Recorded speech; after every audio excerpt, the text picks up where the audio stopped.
Welcome to SQ TV face to face కార్యక్రమంలో భాగంగా మనతో పాటు ఈరోజు మాజీ ఐఏఎస్ లోక్సత్తా ఎఫ్డిఆర్ వ్యవస్థాపకులు అదేవిధంగా IgE convener doctor Jayaprakash Narayana గారు ఉన్నారు. సో ఆయన అడిగి ఇప్పుడైతే దేశంలో ఎన్నికలు అదేవిధంగా తెలంగాణ ఆంధ్ర రాష్ట్రాల్లో ఎన్నికలు జరగబోతున్నాయి, దీనికి ఓటర్స్ ఏవి కన్సిడర్ చేయాలి ఏవి కన్సిడర్ చేయొద్దు అంటే ఇప్పుడు ఏదైతే బీజేపీ కాంగ్రెస్ దేశంలో తీసుకున్నట్టే వాళ్ళ మేనిఫెస్టోలు అయితే రిలీజ్ చేశాయి, ఆ మేనిఫెస్టోలు ఎంతవరకు ప్రజలకు ఉపయోగపడతాయో లేదో తదితర విషయాల్ని ఆయన అడిగే మనం తెలుసుకుందాం. సార్ నమస్కారం. నమస్కారం. సో మీరు ఈరోజైతే బీజేపీ మేనిఫెస్టో కూడా రిలీజ్ చేసింది. దేశంలో రెండు ప్రధాన పార్టీలు ఏవైతే ఉన్నాయో కాంగ్రెస్ కావచ్చు బీజేపీ కావచ్చు, సరే ఇతరత్ర పార్టీలు కూడా ఉన్నాయి, సరే పెద్దగా జనాలు మరి లెక్కలో తీసుకుంటున్నారో తీసుకోవట్లేదు, అది సెకండరీ. ప్రస్తుతం అయితే రెండు ప్రధాన పార్టీలు ఎన్డీఏ కూటమి కావచ్చు లేదా యూపీఏ కూటమి కావచ్చు, ఈ రెండు అయితే మేనిఫెస్టోలు అయితే రిలీజ్ చేశారు. ఈ రెండింటిని మీరు ఏ విధంగా చూస్తారో, అదేవిధంగా ఇంకొక ప్రశ్న అంటే ఇలా రెండు ప్రశ్నలు ఒకేసారి అడిగేస్తాను సార్. నేను యూపీఏకి సంబంధించి మీరైతే ఎక్కువగా ఏదైతే ఇష్టపడతా ఉంటారో లేదు ఇదే చేయాలి జనాలకి ప్రజలకి అనుకుంటారో, అది హెల్త్ కావచ్చు ఎడ్యుకేషన్ కావచ్చు, ఆ రెండు అయితే ప్రధానంగా కనిపిస్తూ ఉన్నాయి. బీజేపీకి వచ్చేసరికి సో దీంట్లో ప్రధానంగా సెక్యూరిటీకి సంబంధించినవి తప్పితే రిఫార్మ్స్కు సంబంధించి ఏమీ లేనట్టుగా అంటే మాకు ఒక కామన్ మ్యాన్గా అనిపించింది. మీరు దీన్ని ఏ విధంగా విశ్లేషిస్తారు సార్?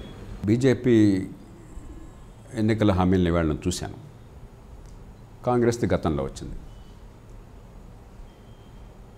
బీజేపీ 5 ఏళ్ల పరిపాలన తర్వాత మనం ఆశించేది ఏమిటంటే ఎక్కడ ఫలితాలు బాగా వచ్చినా ఎక్కడ ఫలితాలు బాగా రాలేదు, ఎందుకు ఉపాధి కల్పన జరగలేదు, ఎక్కడ ఈ కార్మిక చట్టాల వల్ల ఇబ్బంది వచ్చింది, ఎక్కడ కేంద్రీకరణ వల్ల నష్టం వచ్చింది, ఏ విధానాలు ఏ రకంగా మార్చాలి, దాని గురించి కొంత ప్రస్తావన విశ్లేషణ ఉంటుందని చెప్పి అనుకున్నాము.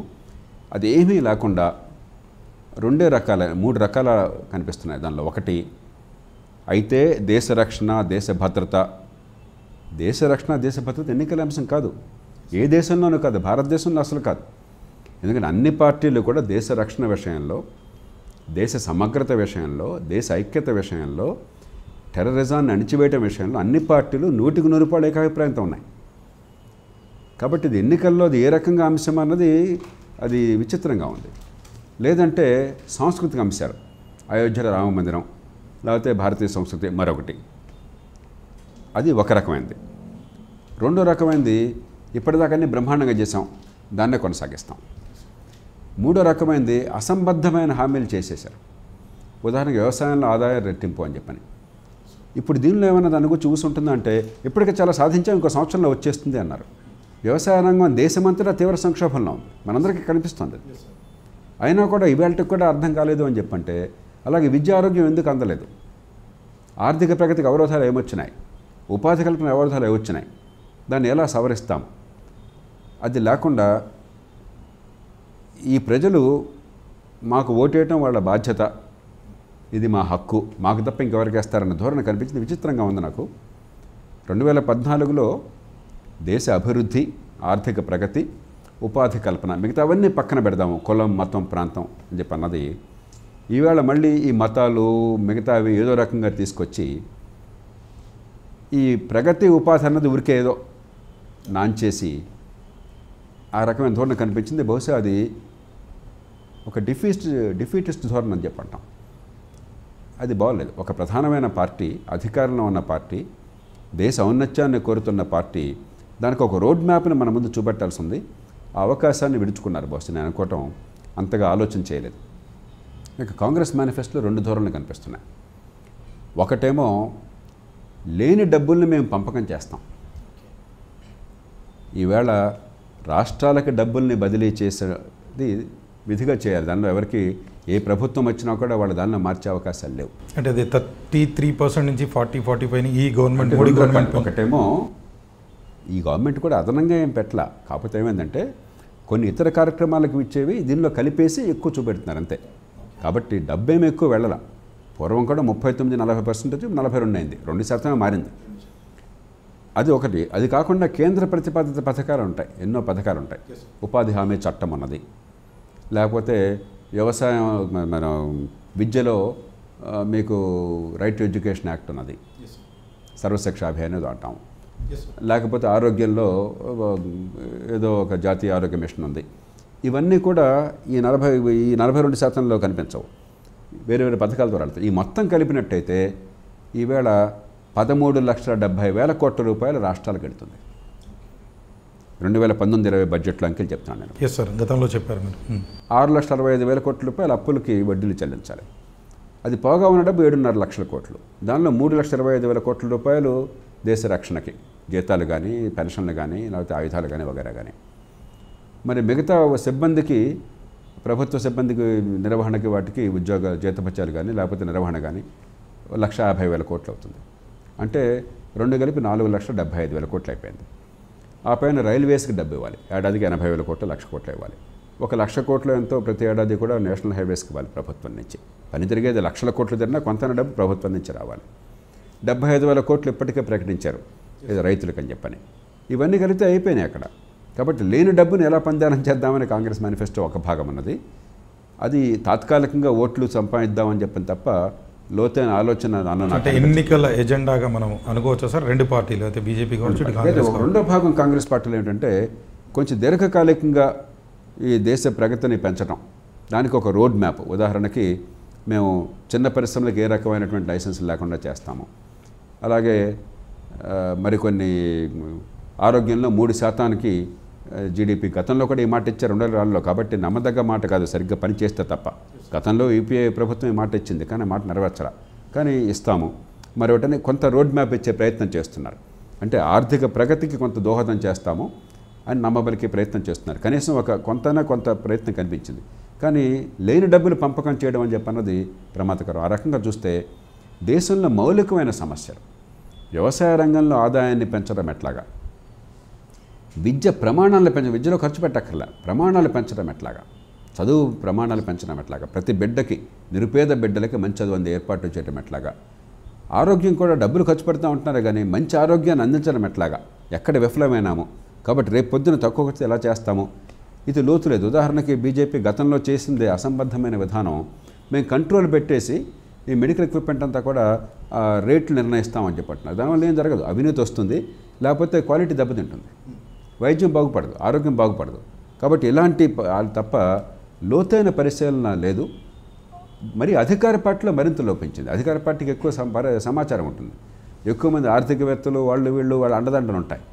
అయినా కూడా అసలు అది ఆ ఊసే లేకుండా ఏదో మసిబూసి మారడికే చేయాలన్న ధోరణి వచ్చింది.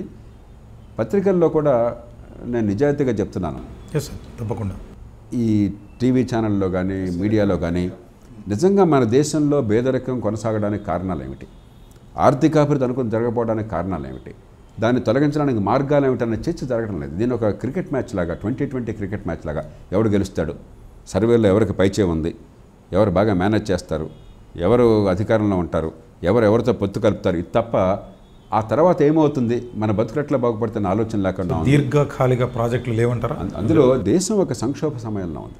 నా దృష్టిలో ఈవేళ తీవ్ర సంక్షోభంలో ఉన్నాం. ఒక పక్కనేమో ఎన్నికల్లో ఖర్చు విపరీతంగా అదుపు దాటిపోవడం చేత రేపు పొద్దున దోపిడీ రాజ్యం ఇప్పటికే ఉంది, దాన్ని మరింత పెరిగేటువంటిది, శాంతి భద్రతలు కూడా దెబ్బతీసేటువంటి రాజ్యం వచ్చే పరిస్థితులు కనిపిస్తున్న దేశమంతా కూడా. రెండో పక్కన లేని డబ్బులను పంపకాలు చేయడంలో రాష్ట్రాలు, జాతీయ స్థాయిలో చాలా పెద్ద ఎత్తున పార్టీలు ఉత్సాహంగా ముందుకు వస్తున్నాయి. కాబట్టి ఇక ప్రభుత్వ డబ్బులన్నీ కూడా జీతాలు ఇవ్వడానికి, పందేరాలు చేయడానికి తప్ప మౌలిక సదుపాయాలకు కానీ, ఆర్థిక ప్రగతికి కానీ, ఆరోగ్యాన్ని బాగు చేయడానికి కానీ, సమాజంలో ఉమ్మడి అవసరాలు కల్పించడానికి కానీ దానికోసం డబ్బులే లేని పరిస్థితులు వస్తున్నాయి. ఈ రెండు కూడా దేశంలో తీవ్ర సంక్షోభానికి నిదర్శనాలు. ఈ నేపథ్యంలో రాజకీయ పార్టీలు విశ్వసనీయత పెరగాలి.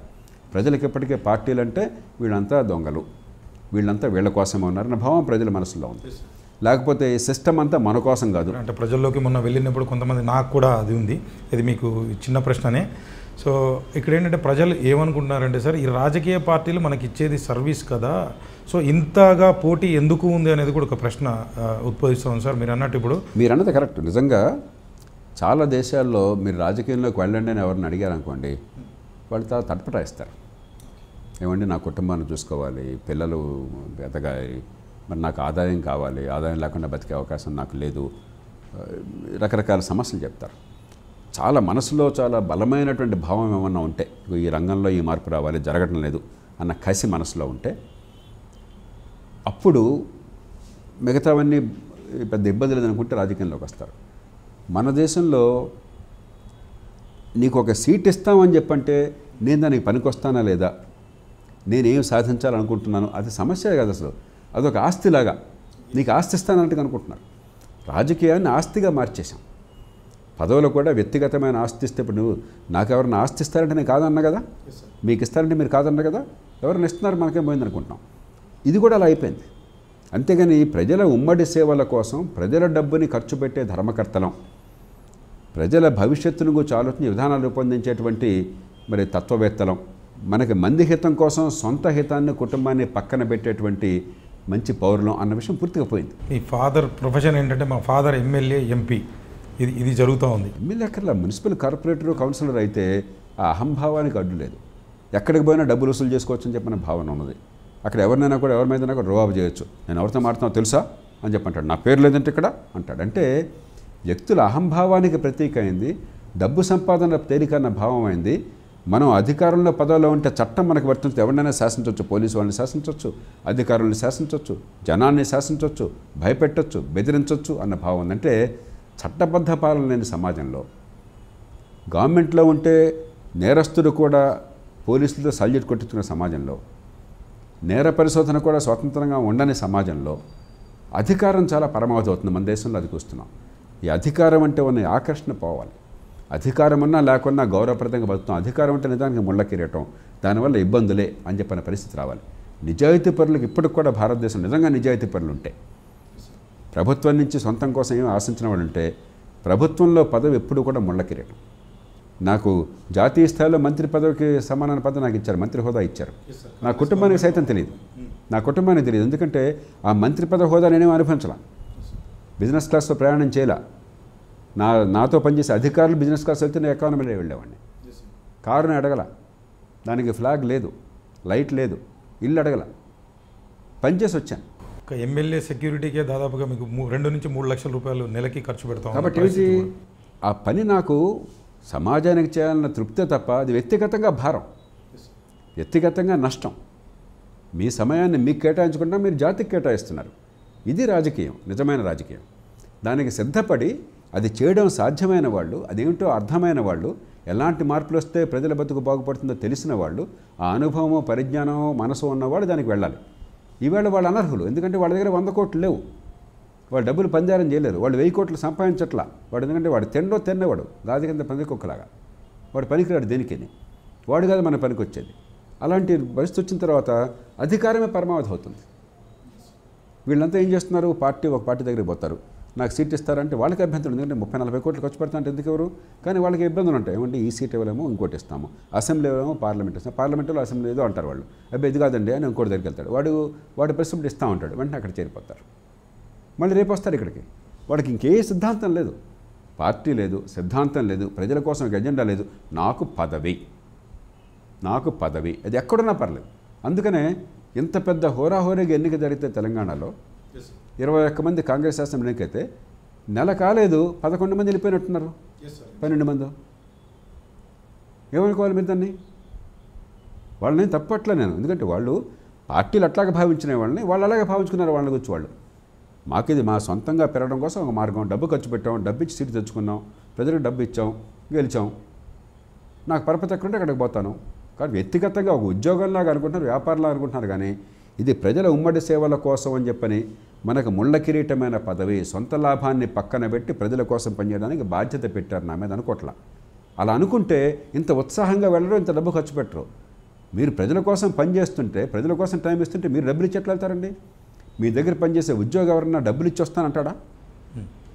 మన ఇంట్లో కుక్కుని పెట్టుకున్నాం, కారు డ్రైవర్ని పెట్టుకున్నాం, లేకపోతే మన ఆఫీస్లో పనిచేసే వాళ్ళని పెట్టుకున్నాం, నాకు మీరు జీతం అక్కర్లేదు సార్, నేను మీకు డబ్బులు ఇస్తానని చెప్పంటే వాడు మీకు ద్రోహం చేయడం కోసం మీ దగ్గరికి వస్తున్నాడా, లేక మీకోసం పనిచేయడం కోసం వస్తున్నాడా? ప్రజలకు డబ్బులు ఇచ్చి, ప్రపంచంలో మరెక్కడా కూడా నిజాయితీ ఉన్నటువంటి రాజకీయంలో ప్రజలకు డబ్బులు ఇచ్చి ఓట్లు వేయించుకునేది అక్కడ లేదు, అసాధ్యం. అది ప్రజల నుంచి డబ్బులు తీసుకుంటారు. బరాక్ ఒబామా ప్రజల నుంచి డబ్బులు సేకరించాడు. చివరికి డొనాల్డ్ ట్రంప్ కూడా ప్రజల నుంచి డబ్బులు వచ్చినాయి, సంపన్నుల నుంచి వచ్చినాయి, సామాన్య ప్రజల నుంచి వచ్చినాయి. బెర్నీ శాండర్స్ మొత్తం ప్రజల నుంచి, సామాన్య ప్రజల నుంచి డబ్బులు తీసుకుంటున్నాడు. ప్రజలు డబ్బులు ఇచ్చి రాజకీయాన్ని పోషించుకుంటారు, అంతేగాని ప్రజలకు డబ్బుల నుంచి ఓట్లు వేయించుకోవడం అనేది ఎక్కడ ఉండదు. అవినీతి ఉన్న దేశంలో తప్ప, రాజకీయం ఒక ఆభరణమైన దేశంలో తప్ప, పెత్తందారీ ఒక సమాజం ఉన్న సందర్భంలో తప్ప ఒక ఫ్యూడల్ సమాజంలో తప్ప, మన ఫ్యూడల్ సమాజంలో ఉన్నాం మనం. ఇది ప్రజల కోసం రాజకీయం కాదు. అందుకనే ఎన్నికల్లో గెలిపేవారిది ఓటమివారిది పట్టించుకోబోకండి. ఈ రకంగా ఎన్నికలు జరిగితే ఓటమి ఇప్పుడు మనదే. ఇది పూర్తిగా కాయరాజా కాయలాగా తయారైంది, 2020 క్రికెట్ మ్యాచ్ లాగా తయారైంది. మనం కూడా దానిలో పడిపోయి ఎవడు గెలుస్తారో ఎవడుతారో అంచనా వేస్తున్నాం, కానీ ఏం జరుగుతుందని అంచనా వేయటం లేదు. దయచేసి నేను కోరేది, ఎన్నికలు అనేవి పోటీ చేసే వాళ్ళని గురించి కాదు, ఎన్నికలు ఓటు వేసే వాళ్ళని గురించి, పన్ను కట్టే వాళ్ళని గురించి.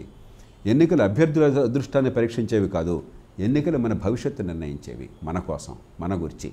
వాళ్ళు నిమిత్త మాత్రులు, అది వాళ్ళు గుర్తించేయాలి, మనం గుర్తుంచుకోవాలి. కానీ వాళ్ళ కోసం ఎన్నికలు జరుగుతున్నాయి. వాడి పదవిలోకి వస్తే వీరంగం, పదవిలో రాకపోతే వాడి కన్నీళ్ళు.